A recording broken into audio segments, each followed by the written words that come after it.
Uh, Welcome and thank you for joining us. Just close that over there. Pop-ups. Please note this session is being recorded.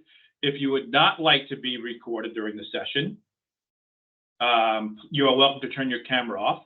Again, folks, my name is Jim Lindsay, and I am the Military Employee Relations Partner here with Southern New Hampshire University's Career Services team.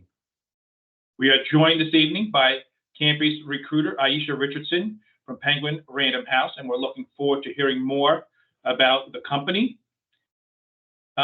And please keep your microphones muted while Ayesha is presenting so we can focus on the information being shared.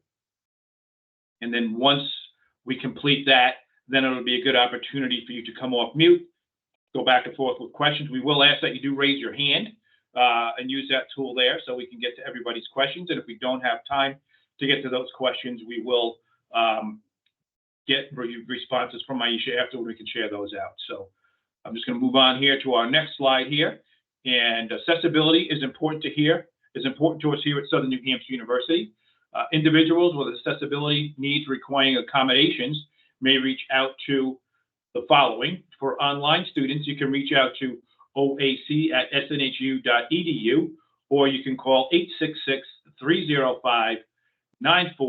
If we've got any campus students here, you can reach out to cac@snhu.edu or call 603-644-3118. And for any Southern New Hampshire faculty and staff, you can reach out to hr@snhu.edu. And in the future, if needed, a request for live captioning or live ASL interpreting requires at least 3 weeks advance notice. So moving forward, if anybody needs that, you would need to reach out 3 weeks ahead of time. And please also do keep in mind that SNHU Career Services is a lifetime benefit for all of you. You could use it today, tomorrow, you can use it in 20 years if you needed to. So we're here for the long term. Our team provides career support and guidance from resume reviews to mock interview practice, job and interview search techniques, and much, much more. Please reach out to cocecareer@snhu.edu if you're looking for career assistance, or by phone at 888-672-1458 to schedule time with a Southern New Hampshire University career advisor. And of course, for other events such as these and jobs and internship opportunities for employers seeking to hire those from the SNHU talent community, those jobs can always be found on the Handshake platform. All students have access to Handshake with your standard My SNHU login. Additionally, we encourage you to take advantage of career resources and networking throughout this new community on our internal social network, SNHU Connect, as well as Facebook, Twitter or X, YouTube, Instagram, and LinkedIn. So without further ado, please get us started, Ayesha, and go right ahead. Now so you should have the ability to share, so I'll stop sharing right now. I'm going to stop, and that should give you. Awesome. Yeah, I think it's working, right? It looks perfect. Great. Awesome. Thanks. Welcome, everyone. Thanks for joining. I can't see any of you, which is great because I'm presenting. So if you're putting questions in the chat, I won't be able to answer them until the end. So I'll try to go a little bit quickly through this just because I like to leave the majority of the time for questions for everyone. So yeah, let's just get started. So hi, my name is Ayesha. I'm the diversity recruiter for campus and outreach here at Penguin Random House. I know my job title before was mentioned as campus recruiter, but my job title actually just changed. So I've been working at Penguin Random House maybe for going on 2 years now, a little bit under that, but almost hitting my 2-year mark. And before that, I worked in education spaces as a teacher for the deaf and worked in a nonprofit work for about 6 years. And I've also supported a lot of HR work through the nonprofit I work for, as well as in the education sector. And I came to PRH because really the company's reputation, their desire desire, motivation, and accounting for DEI and publishing, both for the staff, but as well as the books and the acquisition process. And also just because of my love of books, like many of the books you see here are some of our best sellers over the last couple years.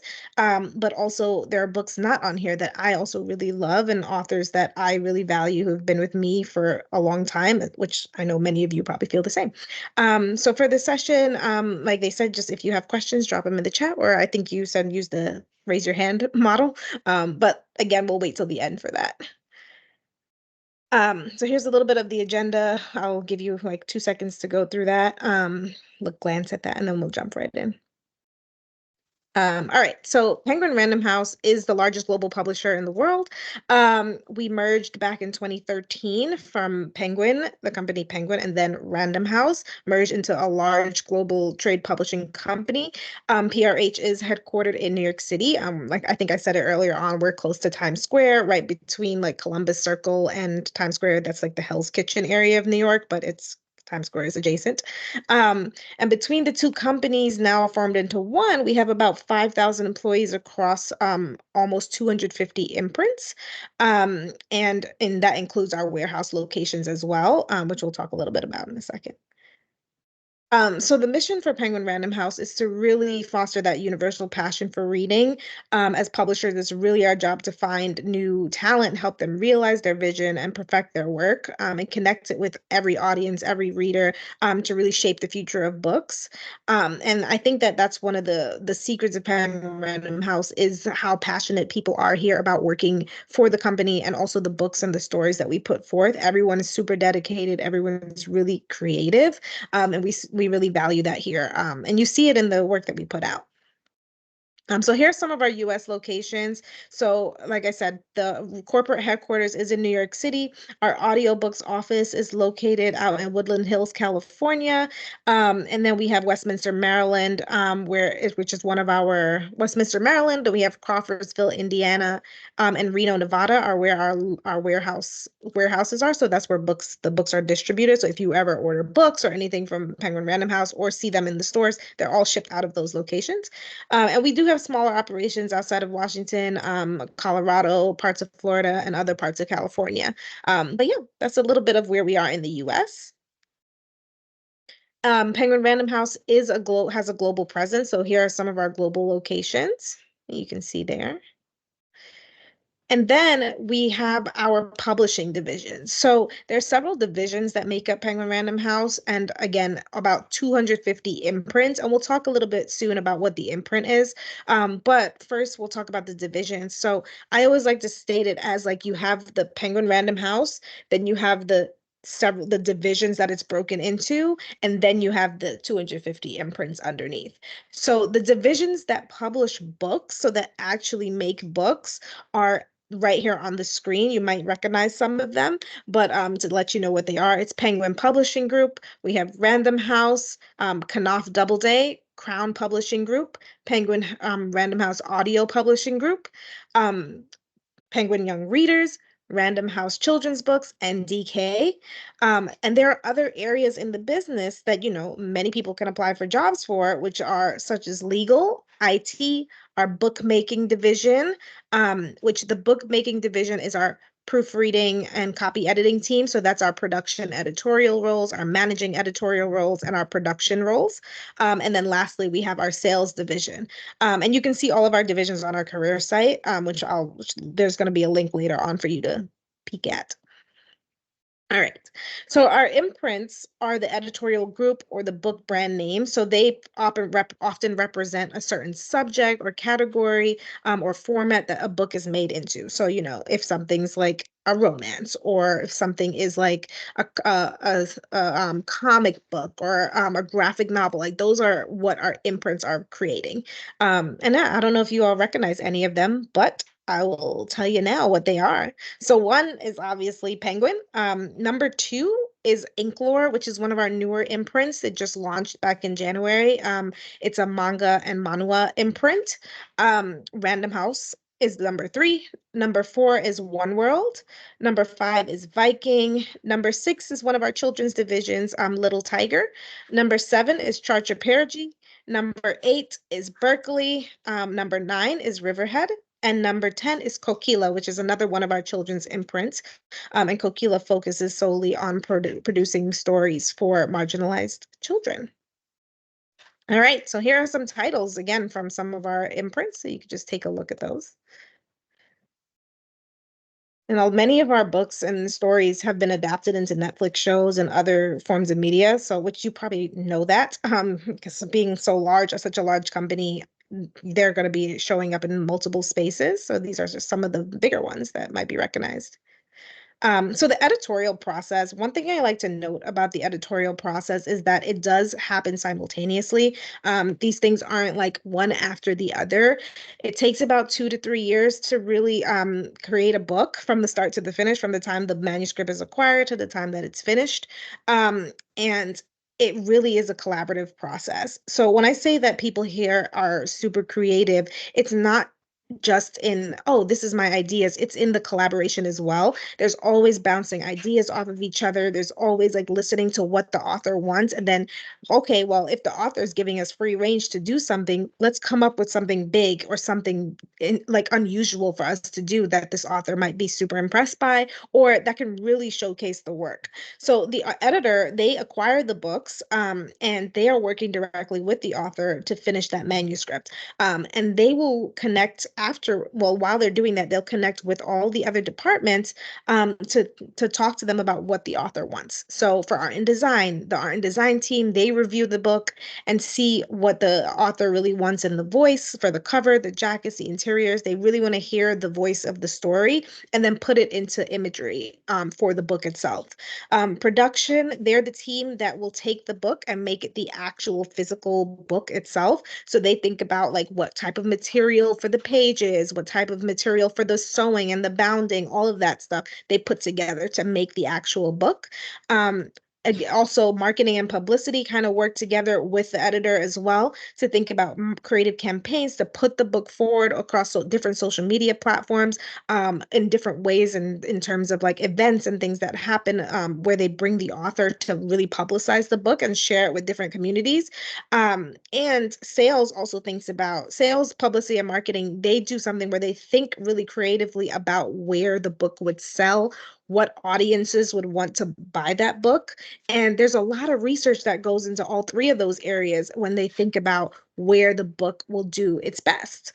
And so a part of that process of making the book is doing that research and searching where would make sense for this book to sell. So this is really what's happening all at the same time. And then after about 2 to 3 years, really depending on like the book and like the author and what they need, that's when the book is created. So our employee benefits, I always like to talk about this, especially for people who are in programs that are transitional or who may be later on in their careers, or even just new people to careers. Like if you've coming out of undergrad and you don't know where you want to go, I always encourage people to think about a company when you're applying for a company. Think about a job as not just you applying for that job to make sure that it works for you, but to make sure that it's going to fit your lifestyle and your needs. So you're going to work for that company, but you want to make sure that they can also work for you. And the benefits is the best place to figure that out. So you want to think about what the paid time off policy looks like. And at Penguin Random House, we get about 34 paid days off every year. And 5 of the vacation days roll over and they're separated. So 20 vacation days, 4 personal days, 10 sick days. In addition to that, we do get company holidays like national holidays off, as well as we get the week off between Christmas and New Year's, which most companies don't do that. And then we have our tuition reimbursement program where you can apply for a program that's like related to your role to get continuing education or anything like that. And they will give you per calendar year $5,200 towards that. We also have a student loan assistant program where you get $100 a month, totaling to $9,000 to help pay back any student loans. One of the best ones that I use all the time is the 60% off book discount. So we have a company portal where we just order books and we get an automatic 60% off discount if you're an employee of PRH. In addition to all of this, we also have our ongoing DEI work and our employee resource groups that are continuing to grow. Right now, we have our POC at PRH group, our LGBTQ at PRH group, and our Access Wellness group. And I know that they're about to launch 2 additional groups coming out soon. And all these groups are just a community of people within the company that can meet around shared values, shared experiences. We have conversations within the groups and events and things that happen where people of shared identities can just come together and meet and talk and have a safe space with one another. So yeah. Now, for the internships, I always like talking about the internships because I support the internship program very heavily. Our internships are available in our adult and children's areas.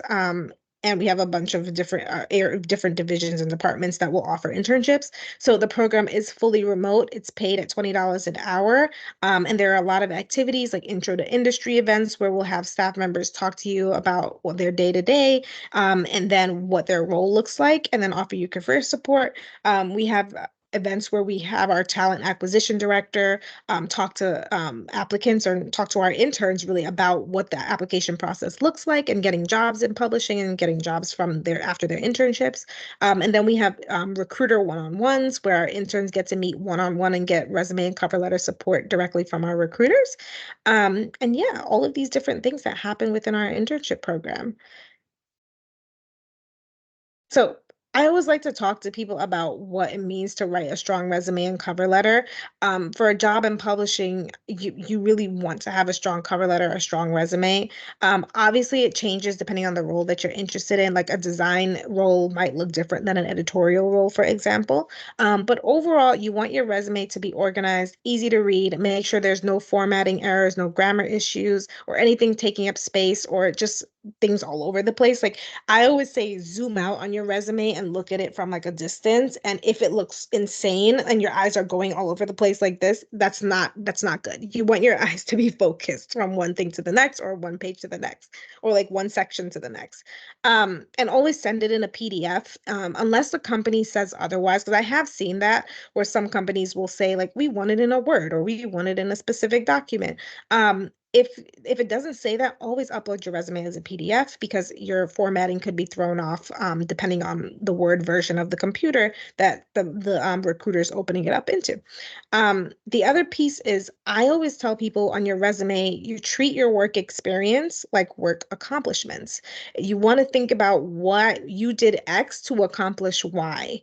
Like, what was the goal? What was the reasoning you did that? Because it shows that there's a thought process behind what you're doing. It's not reading, the resume is not just reading like, oh, the job description. You don't want your resume to read like a job description. You want it to read of like, these are numbers, data that I of people I interacted with, things that I created. The numbers all show different points of data and then show what you accomplished. Like, was there an increase of how much? Like I know I read today, like someone had an increase on their social media followers of like 75% after doing this initiative, like et cetera, et cetera. That's kind of what you want it to look like.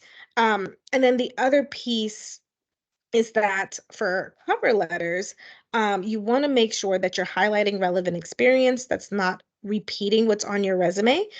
You want to identify skills from the job description, how you've used those skills or adapted those skills, grown those skills, or built on those skills. And then you want to talk about your interest in the books. This is a publishing company. They really do value your interest in working with the books. And I tell people try to have the strongest resume cover letter for both entry level and internship positions because they're both just as competitive.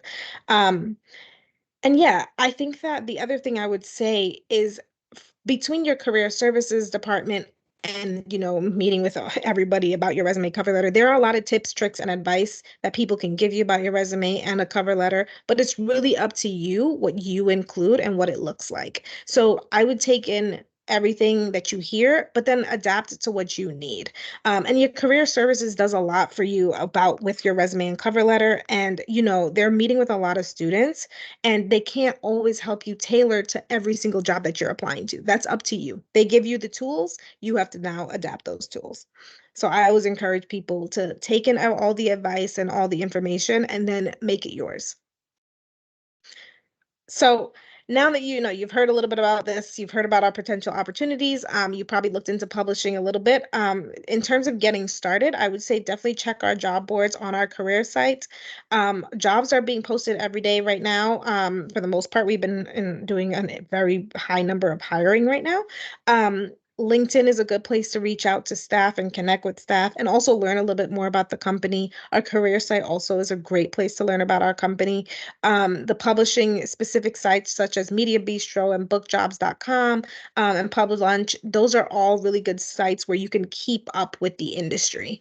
And again, you don't have to have an English background or a publishing background to work in publishing. Transferable skills is an essential piece that you can talk to and use to bring you into publishing. It's really about understanding what are the skills to apply to publishing spaces and then talking about those skills and speaking confidently about them as well. So with networking, I always encourage people to network as much as possible. When you are going and speaking about a job or even like going for an interview, make sure you research the business, know what you're interested in, and be confident in that.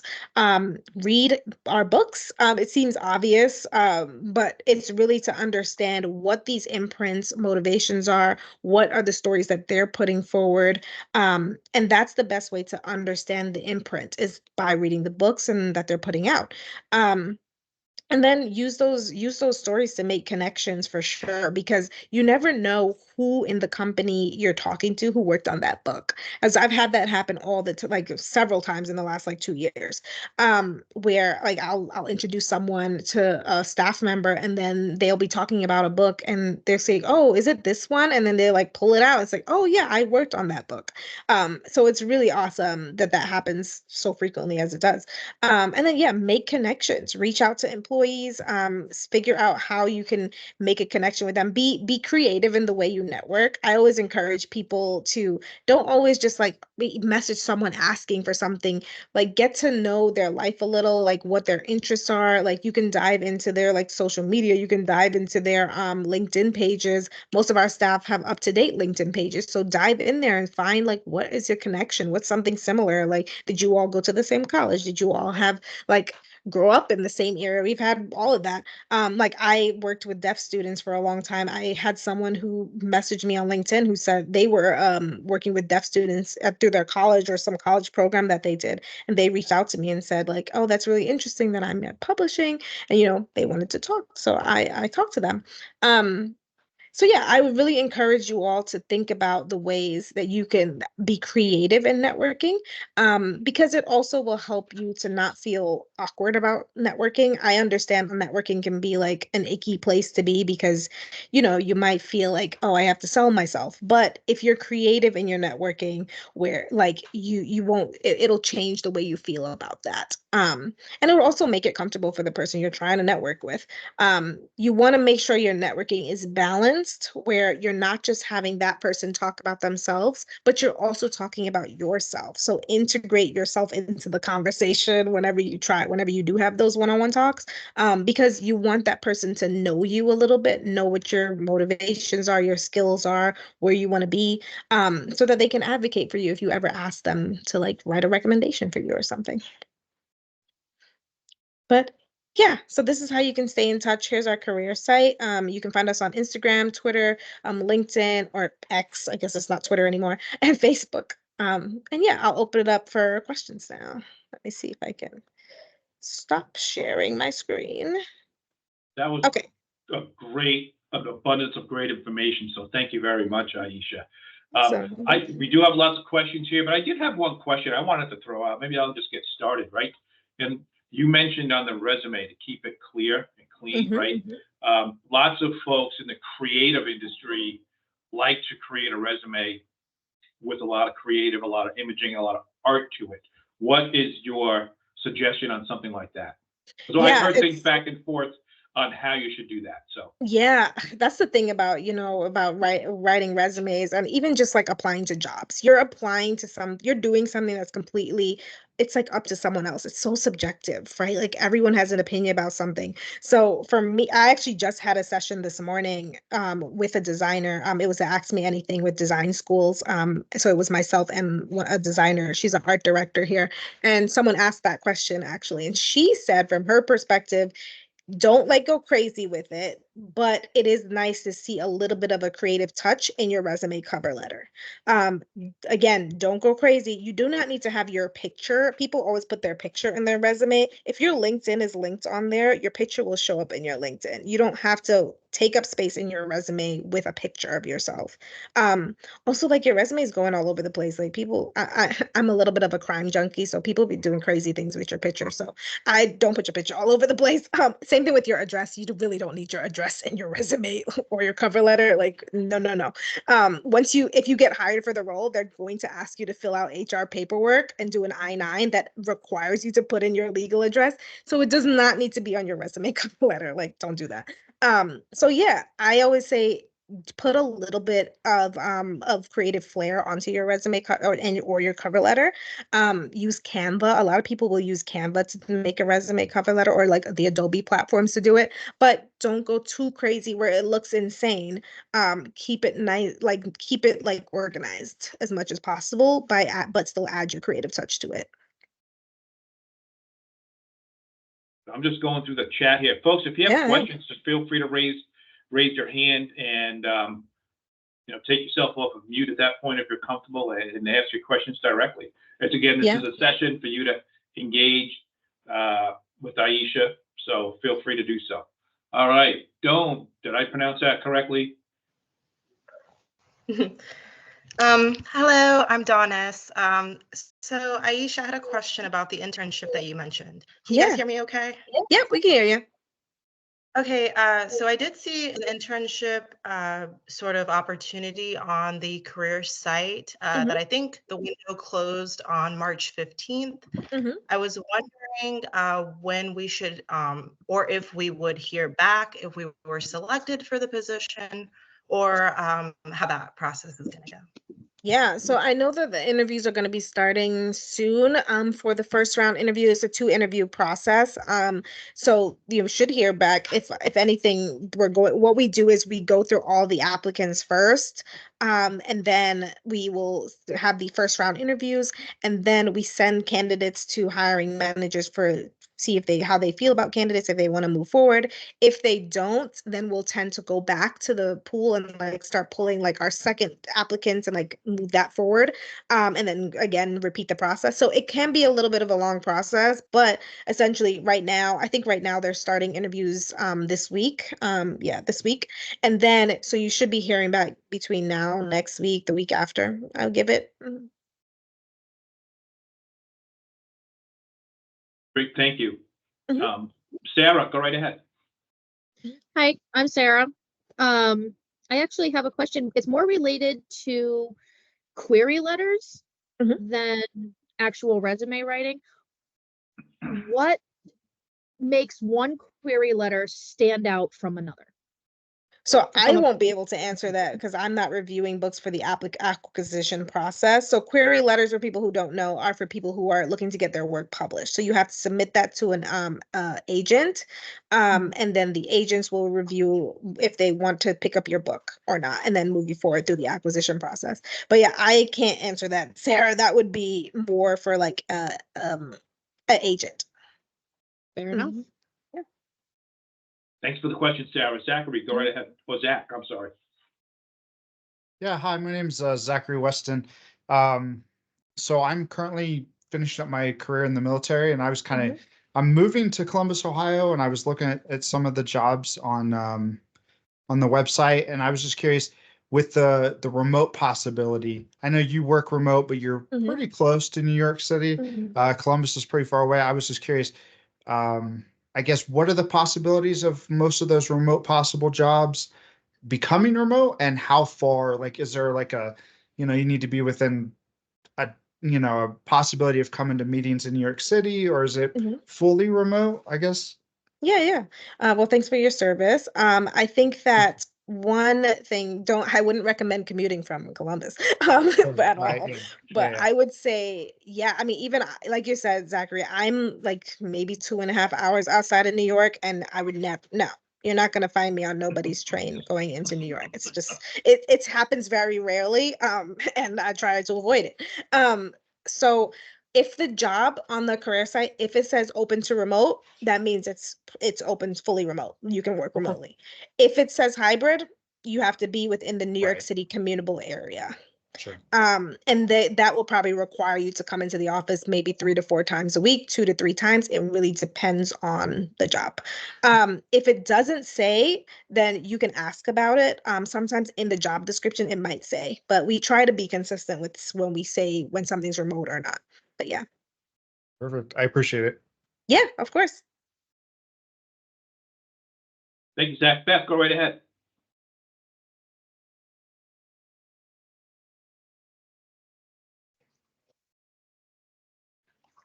Did you say Beth? I did, Yeah. Beth. Yes, go right ahead. Okay. I actually have 2 questions. One's going to be really quick. But the first one is, I have this gregarious, outgoing, exciting personality. How do I get that across in my resume? Yeah. And the second one is, do you guys publish poetry? Do we publish poetry? Yeah, I believe we do publish poetry. And in terms of like, how did you get your resume, your personality across in your resume? I would say if you're a creative writing major or have any skills with creative writing, it's how you're writing creatively. That's up to you. How well you're able to speak about your roles. That's why I said, I think if you're treating your work experiences as work accomplishments, it shows more about your personality. It shows more about who you are, what your motivations are, how you're able to think strategically, how you're thinking big picture. It shows a lot more than just saying, oh yeah, I just busted tables at Starbucks, versus like I kept a counter organized, working with a team of 7 people each day to make sure that customers coming in had easy access to their drinks or their orders, and had a clear, seamless way of navigating the space, something like that. There you go. But it sounds better than I just wipe tables at Okay. Starbucks. Like that, I'm like, Oh, cool. I know it's, absolutely. yeah, it's like, I know what you do at Starbucks. Cool. Thank you for telling me exactly what I go there every day to get my drink. So I know. But yeah, there's a difference in how you write something, if that makes sense. And also, Beth, I would say Okay. hit the Okay. cover letter. The cover letter is really where you start to see that. And when you start to dive into what books you're interested in and what imprints, that not only will show that you've done your research about the company, you've done your research about where you want to be in the company, you're confident on where you want to be, and this is what you want to do. And now you're also confident on like the books that you want to make and you want to work with. So that all shows your personality. That makes sense. Yeah, it does. Thank you so much. I Yeah. really appreciate your time. Yeah, This of course. has been wonderful. Thank you.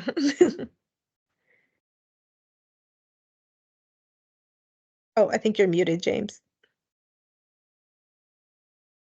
Well, that was my way of getting around and butchering your name. So I do apologize ahead of time. If you'd like to go right ahead and ask your question. Is it Kaneen? Kaneen? Yeah, it's Kaneen. Okay. Also, excellent question, Beth. That was on my list of questions as well. So instead, I'm going to ask you, Ayesha, what upcoming trends or themes do you see in the publishing industry that excite you? Yeah, I think that they're really having a focus on. So I work really closely with our DEI teams and like in the DEI space with my role. So we're really working to diversify publishing, thinking about the audiences that we're working with, the books that we're acquiring, trying to get more voices of like people who are not just in the New York City area, which is why a lot of our roles are remote, which is why our internship is remote. We open our internship to people across the country. So both in staff and in our acquisition, the staff here are really thinking about how are we bringing in different voices, different books into the spaces. I know that, I don't know if you all know, but and I don't know if people have kids on this call, but Miss Rachel is one of those like preschool thing ladies. My son, I never watched her with my son on YouTube, but she's actually publishing a book with Random House Children's Books, which is super cool. Like they're really trying to think about, okay, how are we reaching the people who are hitting kids right now, like especially in those areas, and then bringing them in to make books and like to reach students and kids in different ways. They're really being creative about those things. We also have our Women in Books initiative that's going on. That's under Crown there and Random House. They put out actually a whole campaign to bring in more women of color in to publish their books and their novels. So initially it was supposed to be open to, I believe it was like 25 people. So you get to submit books, like submit your proposals, your manuscripts. And it grew to like 100 manuscripts. I think they're up to like 175 now, and they're just like Wow. scrambling. They're like, we need editors, we need people like to volunteer, like to help, because then they're reaching all the other divisions because so many people want to do it, but they are prioritizing meeting these people where they are and giving them that support. So I really value that with the company. I hope that Awesome. answers your Thank you. question. Yeah. Mhm. Yeah, it does. That was a I great think question. Thank you. I think Zoe in the Yes, I has see. a question. Yeah. Hi. Hey. Hi, Zoe. Yep. Oh, awesome. Okay. So I did have a question about the internships because I've been doing some research on that. I'm a recent grad from SNHU. And in my research, I've seen a lot of people say that in order to get an entry-level position in a larger publishing company, it's really good to start with an internship and then work your way into an entry position.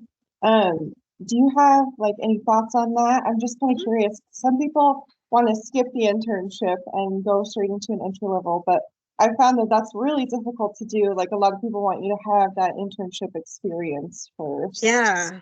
Yeah, it is very difficult to do, I would say. I would say it's not impossible though. I always tell people as long as you're able to eat and pay your bills, do the internship. As long as you're able to have a job that you can still afford your bills and to have dinner every night and lunch and breakfast, I recommend doing the internship. If you can, do it.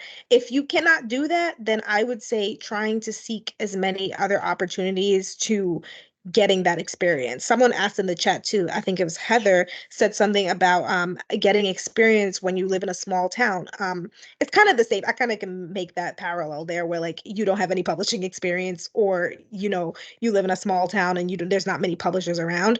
I would say there's a lot of everyone's going online right now. There's a lot of opportunities. And now with increasing in social media, a lot of people are turning to becoming influencers or supporting influencers. Like that happens all the time, or like if you have someone who wants to start a small company or is like just starting that process, like they'll go and say, let me do your marketing, let me support this. Like I've had people who I've had staff members here actually. One staff member I met with a couple weeks ago, she started from a small indie company and said, like, just told them, like through college, she said, hey, you're marketing on this website. I noticed this and this on your website. Can I help you improve your website? And she did it free, like while she was in college, like without being paid. And she ended up working for them after for like a couple of years, managing their social media and their website and their marketing. And now she works for marketing here at BRH. So it's getting those skills, but being again creative about how you're doing that. And sometimes it does take a little bit of work. We all have to pay our dues when we're early in our career. So it's about figuring that piece out for sure. But Thank yeah, you. if you can do it, go ahead. I recommend it. Thank you. Mm-hmm. Got another question here. I think it was from Caitlin, maybe. I'm a stay-at-home mom, so I don't have tons of work experience, but I've been passionate about reading books for years. How can I stand out in my resume/cover letter? I run my own Bookstagram account where I share my reviews and my favorite books. Does that count as experience? I think it counts more as like passion and interest in working in the books. I think that I would recommend trying to figure out how you can gain work experience, because you are competing with a lot of students, not just people on this call, but so many other colleges in this country who are training students in these areas. There's also publishing specific programs, many of which that I work directly with. And those students, like you can tell the different level of caliber when they have that knowledge about the industry.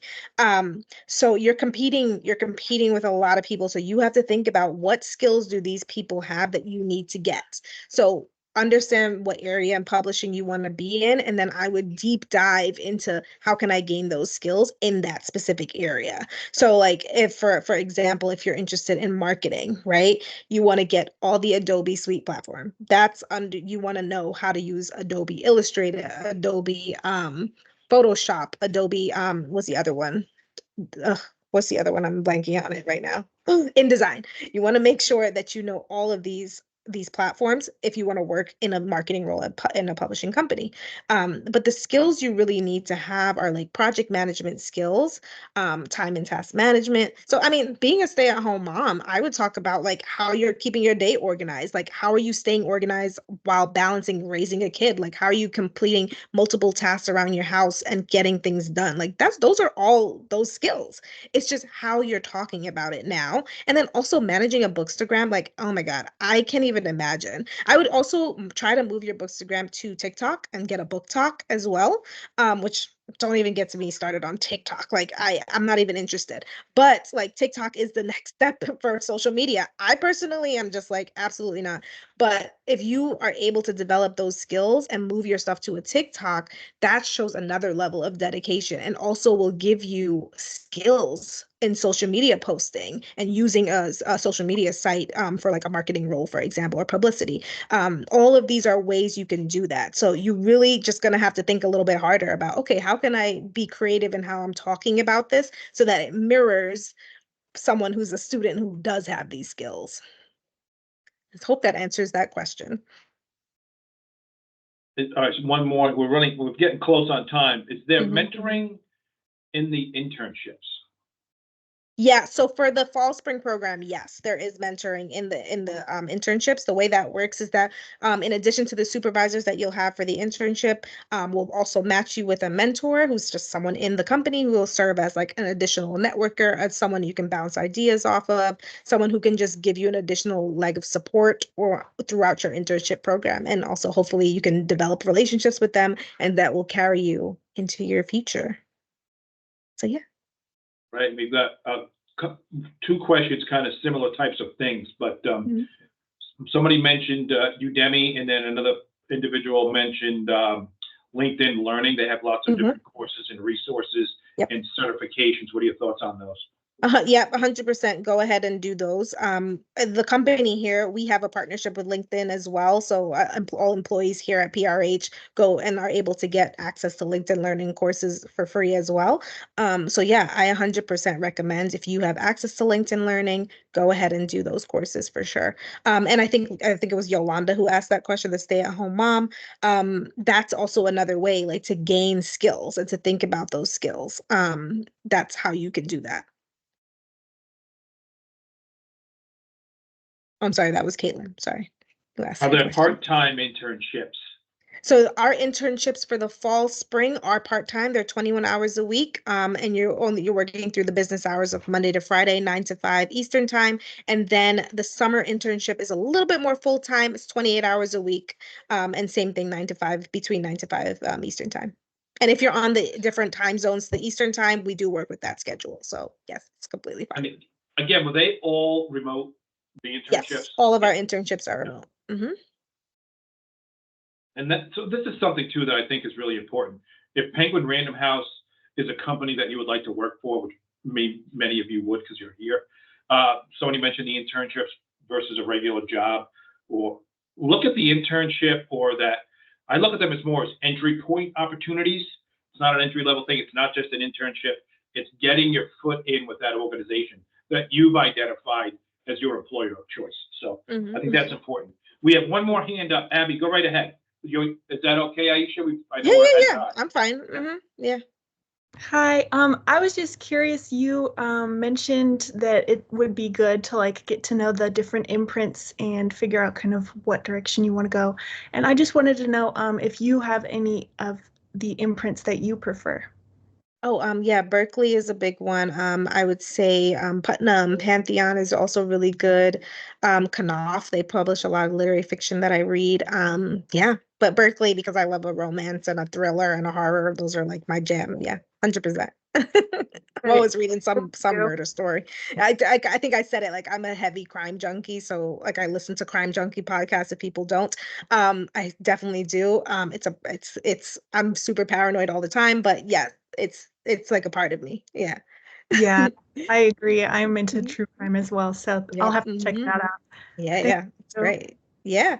And I would also say someone in the chat asked, like, would the internship clash with another full-time job if someone's already working full-time?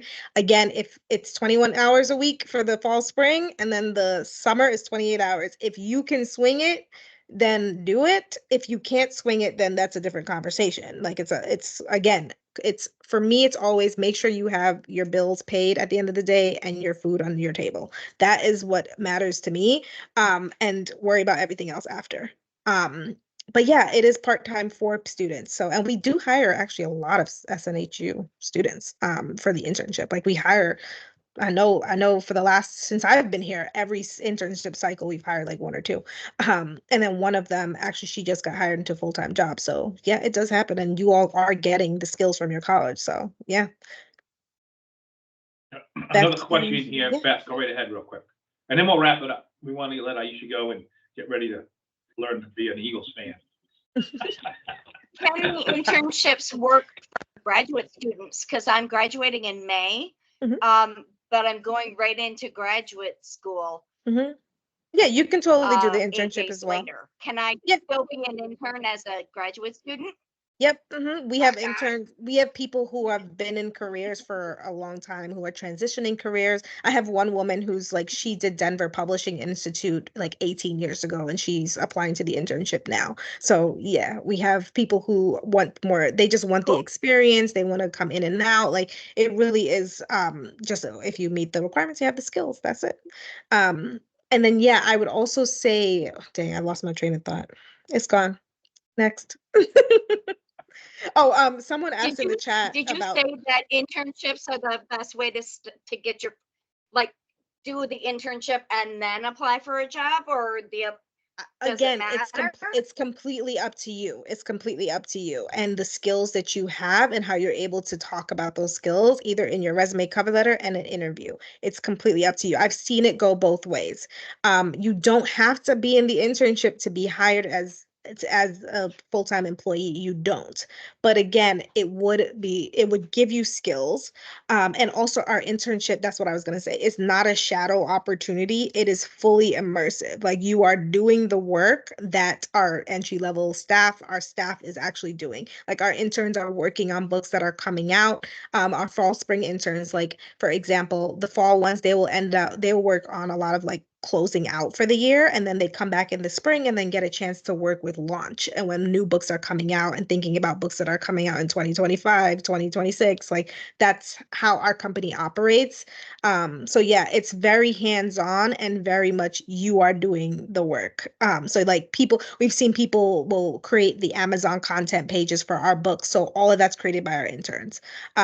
So those types of things, our social media, some of them are run solely by the interns. Like all of these things are our interns. Like it's not a shadow me and see what I do kind of thing.